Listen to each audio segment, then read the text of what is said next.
राधा स्वामी।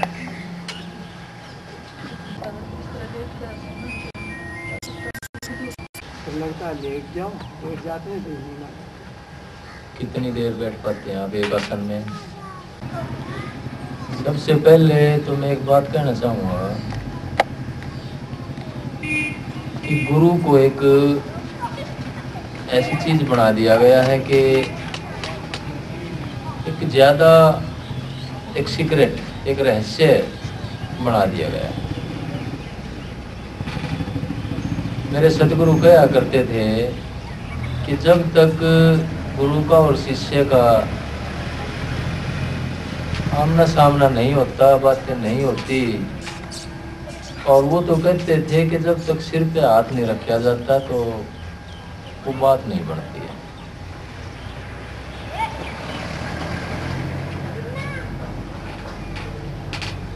ऐसा है कि जब कोई भी रचना होती है, चाहे वो आध्यात्मिक है, चाहे कोई सामाजिक है, चाहे कोई आर्थिक है, उसमें कोई न कोई करनी का धनी आता है। जो मेहनत करता है, तपस्या करता है, भक्ति में तपता है,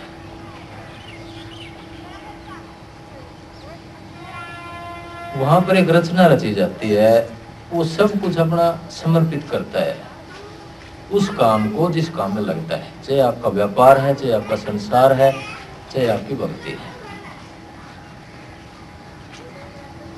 और जो जितना उसमें समर्पित हो पाता है, उसमें आहुति दे पाता है अपने तन की, मन की, वचन की, आत्मा की, उसकी उतनी ही गहराई तक पहुंच बन जाती है उस काम में, उस व्यापार में, चाहे भक्ति है, चाहे गुरु की है, चाहे संसार की भक्ति है।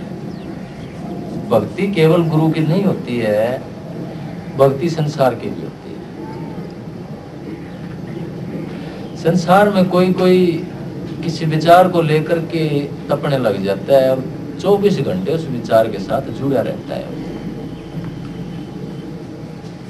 कोई आदमी प्रेम में किसी के साथ जुड़ जाता है, कोई धन के साथ जुड़ जाता है, कोई अपने खेत के साथ जुड़ जाता है। यानी कि जिस चीज का स्मरण करता है वो भक्ति होती है उस चीज की, उससे प्यार होता है उसको। और भक्ति वही होती है जहां भी प्यार होता है। तो भक्ति संसार वाले भी करते हैं, बल्कि संसार वाले ज्यादा लिपट कर भक्ति करते हैं। एक कामी है, कामनी के साथ इतना जुड़ जाता है कि 24 घंटे सपने में भी वही चीज दिखाई देती है। एक साइंसदान है, वैज्ञानिक है, कई बार इतना जुड़ जाता है कि सपने में भी उसको वही खोज, वही रिसर्च और वही चीजें दिखाई देती हैं उसको। यानी कि वो भी एक भक्ति है। उसके साथ रम जाना, अपने उद्देश्य के साथ, अपने इष्ट के साथ। क्या इष्ट बनाया है, क्या एम्बिशन बनाया है, वो भक्ति है। तो अगर संसार की बातों को छोड़ करके अगर गुरु की या अपने इष्ट की भक्ति की है, तो उसमें एक बड़ी बात यह है कि वो आपको थोड़ा सा जो संसार की चीजें हैं, संसार की बातें हैं, उनसे थोड़ा सा दूर हटाता है आपको। क्योंकि जिस चीज की आप भक्ति करते हैं, दूसरी चीजों से कटते चले जाते हैं, उसी में रम जाते हैं आप, दिन रात उसी का ख्याल करते हैं आप। अब जिस चीज का ख्याल आप करते हैं वही रूप आपको दिखने लग जाता है।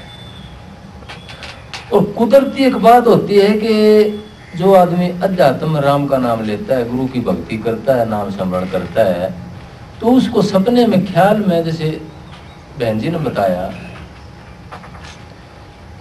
कि इनको दर्शन होते हैं चांद के, सूरज के, आकाश के, हरियाली के दर्शन होते हैं और शरीर में भी कुछ अनुभूतियां होती हैं।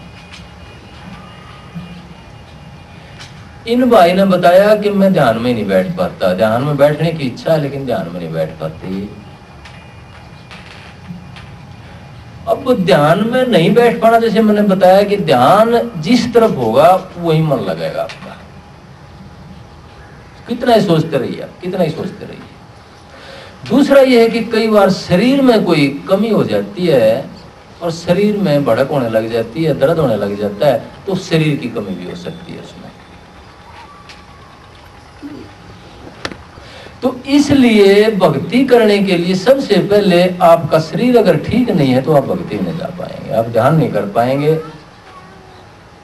और ध्यान इसलिए किया जाता है कि आप अंदर का भेद जाने, गहराई तक जाएं। जैसे इस भाई ने शब्द में बड़ी अच्छी अच्छी बातें कही, मैं चाहता था कि उसका भी करता वर्णन यहाँ। इसमें सारी माया का, सारी संसार का इन्होंने इतना गाढ़ा वर्णन किया कि जो 5 और 25 की प्रकृति है, इसकी इतनी गहरी नींव है कि वो भी अनंत है, उसका भी था नहीं मिलता इस संसार की माया का। और उसके अंदर एक घसियारी आई हुई है आत्मा, जिसका जो सूत, जिसका तार लगता है वो आसमान में जाता है, आसमान में चमक उठती है उसकी। बहन जी ने बताया जैसे चांद और सूरज दिखते हैं, वो घसियारी है, वो घसियारी हो गई है। वो बहुत ऊंचे की चीज थी, आसमान में, आकाश में, इस ब्रह्मांड में फैली हुई परमात्मा का अंश होकर के घसियारी बन के आ गई, एक भिखारी के रूप में पड़ी हुई है यहाँ पर। और उस मन माया 5-25 के फेर में इतनी गहरी रमगी है कि जिसकी नींव और जो माया का किला, जो नौमन सूत उलझा हुआ है भवसागर का, उसके अंदर इतनी गहरी रमगी है कि वो अपना रास्ता भूल गई है। अगर वो अपने रूप में आती है तो उसकी ऊंचाई आकाश तक जाती है, उसका विचार आकाश तक उठता है, उसकी कल्पना आकाश तक उठती है, उसकी पहुंच आकाश तक हो जाती है। तो कुदरती आदमी का विचार और आदमी का जो प्रचार और प्रसार है वो बढ़ता चला जाता है।